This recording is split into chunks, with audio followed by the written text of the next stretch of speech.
orgji, drog, alkool, grushta e njerëz shtrirë për tokë, hangover. Kjo është një skenë normale kur fëmijët e pasur marrin një jatë me qira. Për ta është normale të paguajnë 100.000 euro për disa ditë dhe të bëjnë party të çmendura me gocat më të bukura. Sex parties janë shumë në modë në Shqipëri. Si pjesë e stafit, do t'ju tregoj jetën e shfrenuar të fëmijëve të pasur.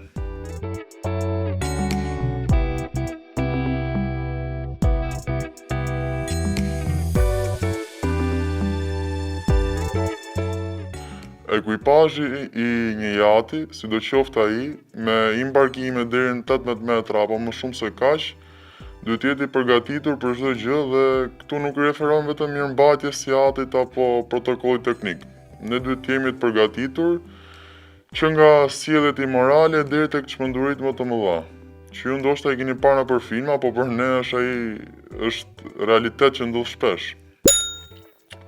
Unë punoj si marinar, për të qenë më korrekt me terminologjinë deckhand quhet. Detyra ime është të kujdesem për mirëmbajtjen e jatit, komoditetin e të ftuarve nga ushqimi deri te detaji më i vogël. Patjetër dhe të ekzekutoj urdhrat e kapitenit.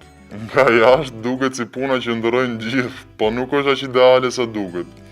Shpesh herë më duhet të jem dëshmitar i sex parties, të merrem me kërkesat e prostitutave, të pastroj dhomat ku ata bëjnë orgjira, apo të pastroj provat e lëna në çdo cep të jatit nga kokaina.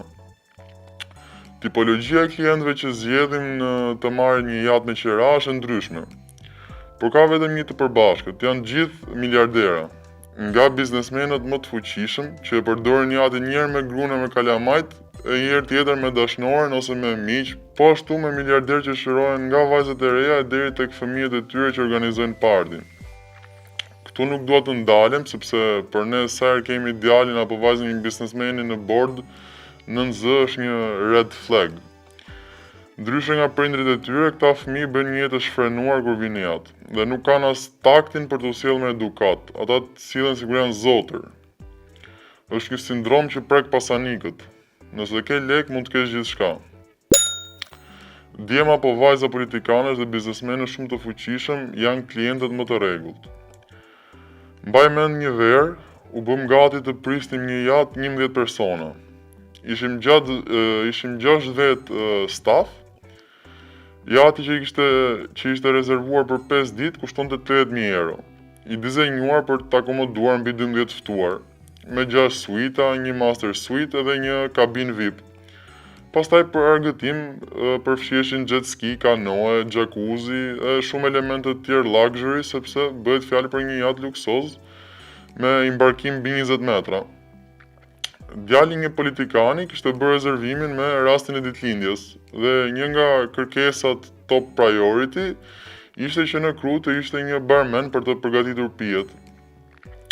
Itinerari ishte në Rivierën e Jugut. Vajzat që ishin ftuar, disa ishin nga ato që kisha pa dhe në ekran, në për intervistat ndryshme, në panele që flasin për konceptin self-made, apo ato me Mira K në Instagram. Disa të tjera dukeshin si modele. Ishin vetëm 4 djem, pjesa tjetër ishin vajza. Në fillim 5, pastaj erdhën 3 tjera.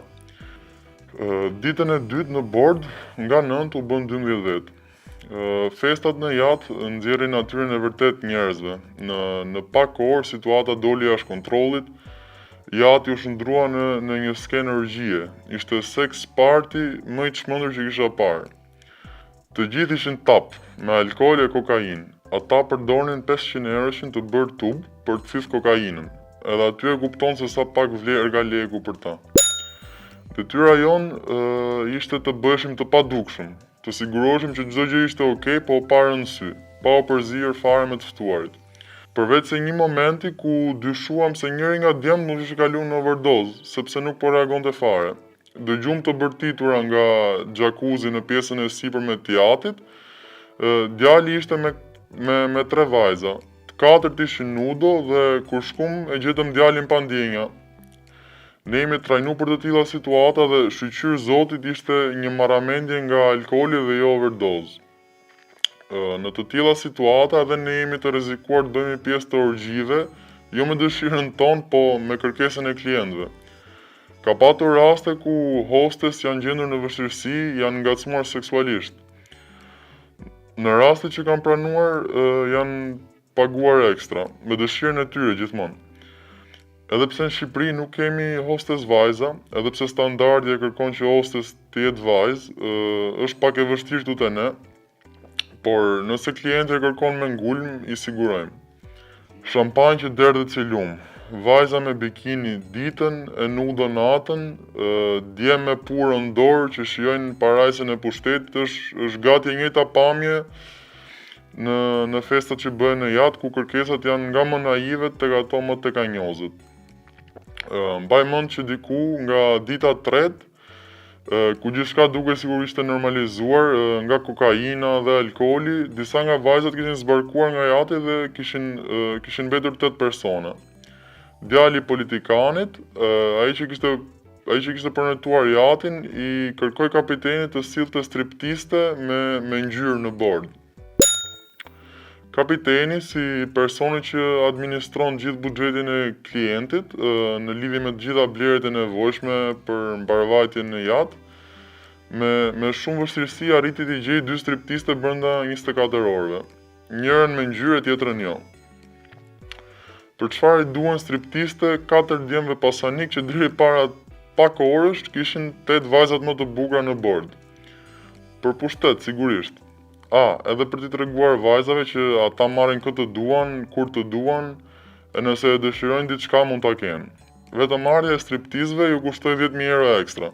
Por në rastin e vajzave të tjera që nuk e di nëse ishin me pagesë apo jo, në këtë rast mund të them se e shfrytzuan në maksimum çmimin që kishin paguar.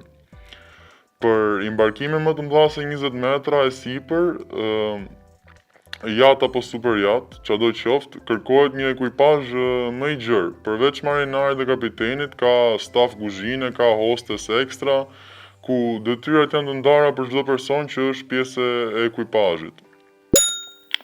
Në këto lloj i embarkimesh, kapiteni vepron si drejtues stafi, si dhe administron të gjithë buxhetin e klientit, sigurisht duke i plotësuar çdo kërkesë. Kemi patur festa të organizuar dhe nga vajza pasanikësh, të çmendura njësoj si djemt, por me një ndryshim.